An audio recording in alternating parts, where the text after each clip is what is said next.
people of Atiak reject irrigation project.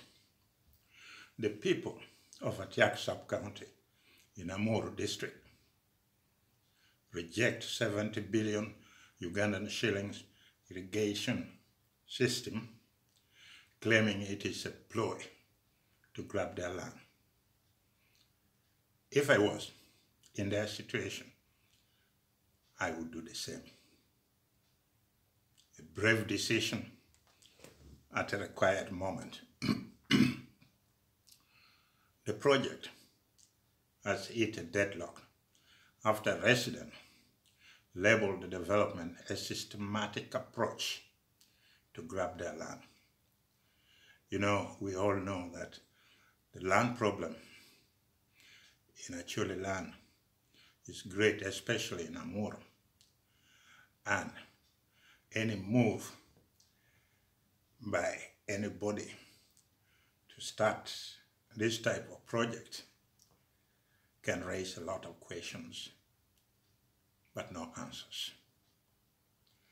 The intended project was to cover 2,000 acres, 7 square kilometers chunk of land on River Onyama between Pawel-Cow, Palukere, and Pufonya Parish in Atiak sub-county. It is massive in Amuru. All is happening at once. And I believe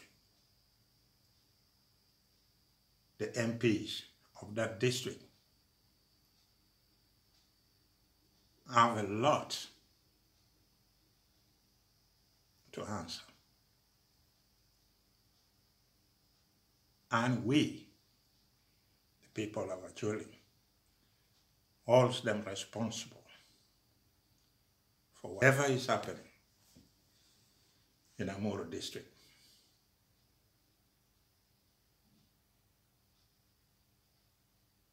And we hold them responsible for any backdoor approach they get into with double deals in the name of development. Whether you're now doing it through well creation or get a bag of sugar from Madivani, those questions are not going to go away until we all get the answers. We all know that in Amuru district, there is the biggest mineral deposit, could be the biggest in Africa.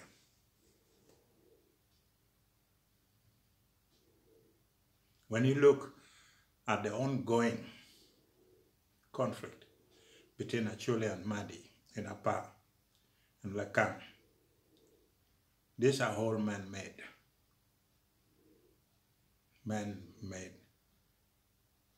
crises, man-made problems. There's few people who are creating those problems. And the people who are creating that problem, the government of Uganda, because they know exactly where and when and which district is sitting on wealth. We all know that in Amuru district we have a deposit of oil and gas, uranium, explored by Tullow Oil Company in 2004. That alone could have put 𝙁𝙊𝙇𝙊𝙒 on the map of one of the best in mineral resources.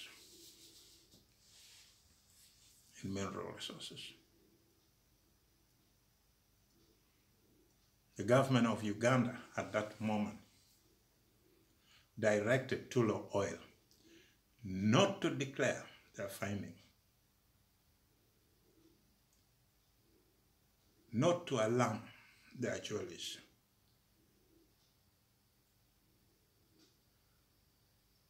which land the oil reserve lies. You see, sometimes back I asked the question, and I talk about what really happened to the 𝙁𝙊𝙇𝙇𝙊𝙒 oil. Is it on the way coming?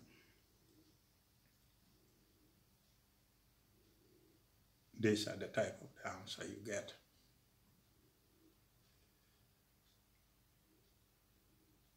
They want to deny the people of Acholi the right to their mineral wealth. And whatever you do, wherever you go, they turn into another trick. You send one investor here to talk to local people, say we want to bring development, when they really don't have a well-defined development plan. When you want a joint venture with the owner of the land, be honest. Put everything in writing. This is how much money you're going to get. This is how long I want to hire your land. And then after so many years, I'll give it back to you. Put it on paper, put it very clearly, and then people will understand it. But when we turn into using tricks, that, okay, I am now going to bring you an irrigation system here, and then later you'll bring about 10,000 soldiers to get that irrigation system. It does not make sense. We all know that the same government declared Apa, which was an enclave under the 𝙁𝙊𝙇𝙊𝙒 district, in 2017 as belonging to 𝙁𝙊𝙇𝙊𝙒 district. 827 square miles given away, just like that, to deny the Acholi people the right to their wealth. This is a joke, because it's not going to happen. It's a joke that is not going to happen. It will not. I understand that one General Ali, in that time of conflict, he was bringing his people from his tribesmen, bringing them around, training them in military tactics to go and cause problem in Apa. But what he has failed to understand is that we know that Ali himself, whether he's a general, he was in a means government. Those days they kill a lot of Acholis, but they didn't finish them. And Moses Ali is now back in government. And to be honest, the title he's carrying does not respond to his behavior.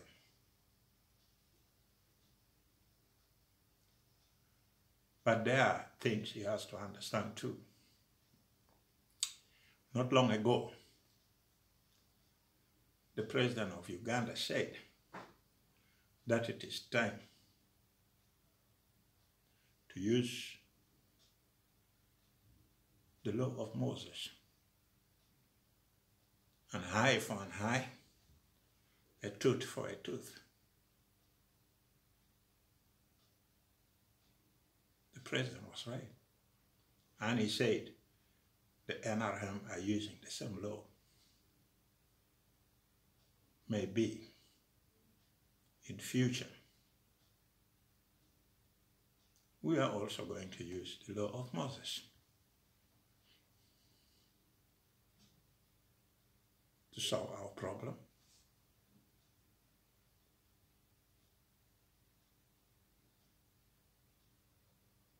I don't know which one we are going to use, the Torah or more than that, when the time comes.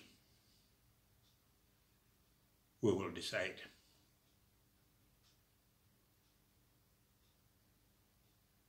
To be honest, I also admire the president for saying he is going to use the law of Moses. So if all of us, we say, okay,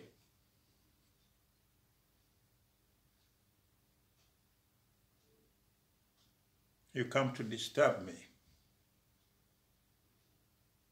I also use the law of Moses.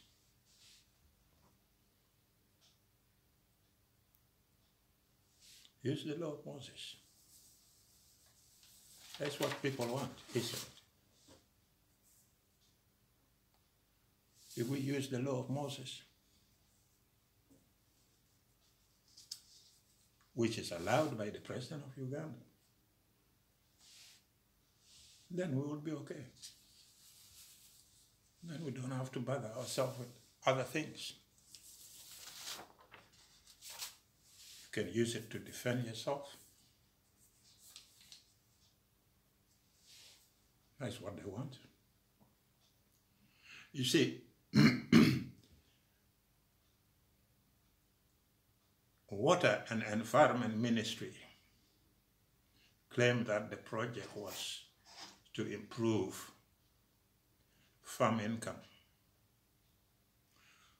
rural livelihoods, food security, and agricultural enterprise development. But you see, these days we have a lot of these ministries. This Water and Environment Ministry, which is, I think, is also different from the Ministry of Works. The Ministry of Works have share in Uganda Airline, and now this Water and Environment Ministry want to have share in agricultural activities.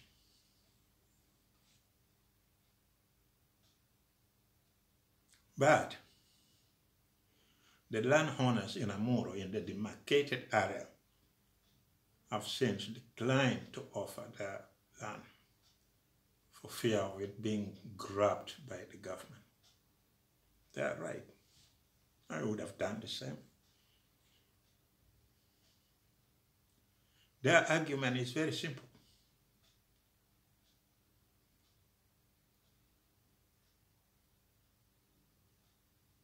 They saw a similar project, a similar government project in Agoro, but their district. Agoro Irrigation Scheme in Lamore district.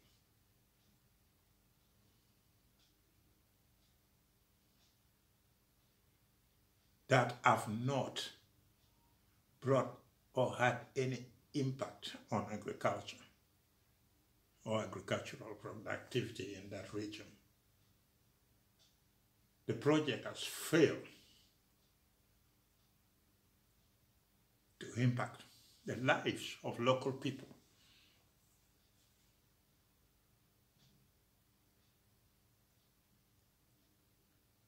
In Pade, the project is completely a failure. It had no added value at all.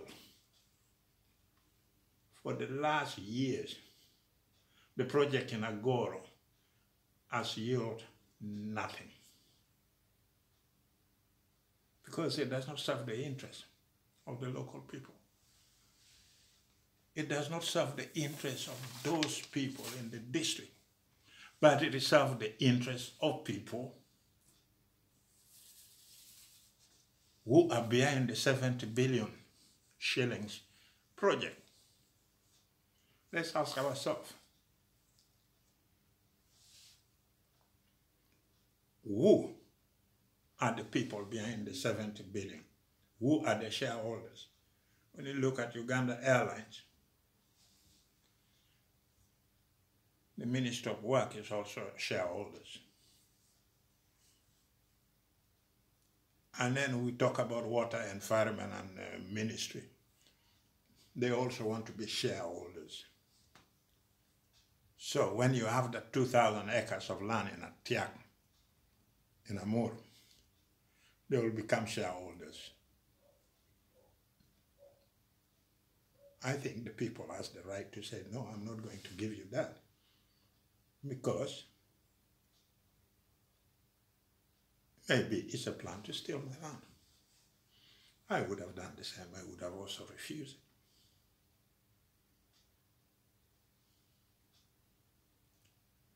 Now, because this project does not serve the interests of the local, and you just see that in Agoro the water failed to sprinkle. The water just failed to sprinkle. Right now, as I speak, people are stealing and selling pipes and other metallic part as scrap.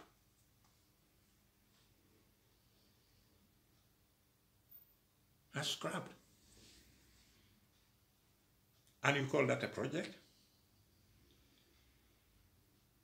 And you come to steal people's money in a tricky way? These people went to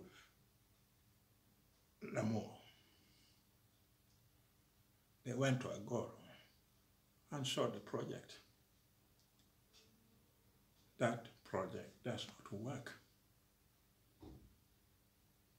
We have a customary land. We all have the right to land titles.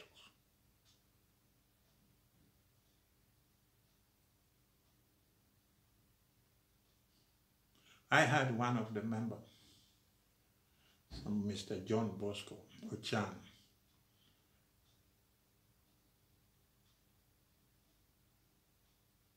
the Atiak Sub-County Council, I think, said,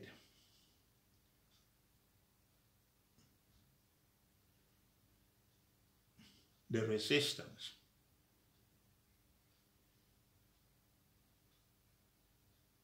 was met from a bon road, Powell Cow, and Oloimong village due to lack of sensitization. Let me tell you, Bosco, there's nothing here to do with sensitization.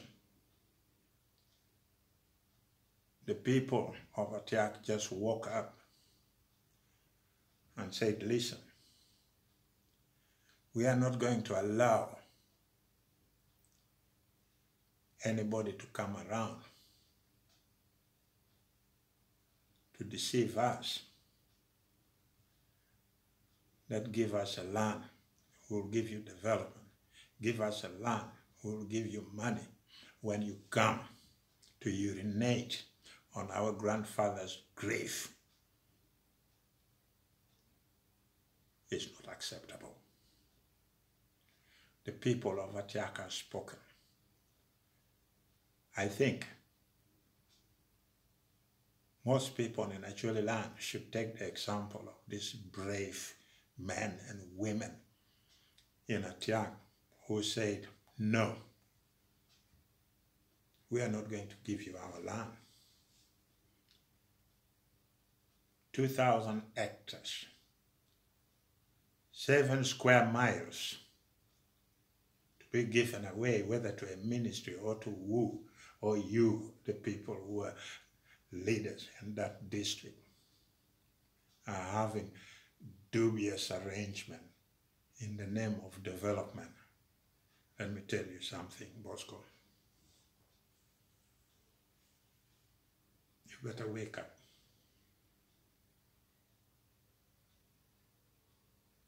and start protecting the actual land. Oh, you pack and go, where you can sell whatever you want to sell. The best thing you should have been doing, you should have gone to the chief of that area, talk to him, and say, let's send this message to the paramount chief, because all the land in Acholi land belong to the paramount chief. The same way the Kabaka is his land, is the owner. And everybody in that district have the right to a land title. And anything you want to do in that land, you contact the owner or you contact the chiefdom, because the land also belongs to the property of the chiefdom. Let's hope you listen and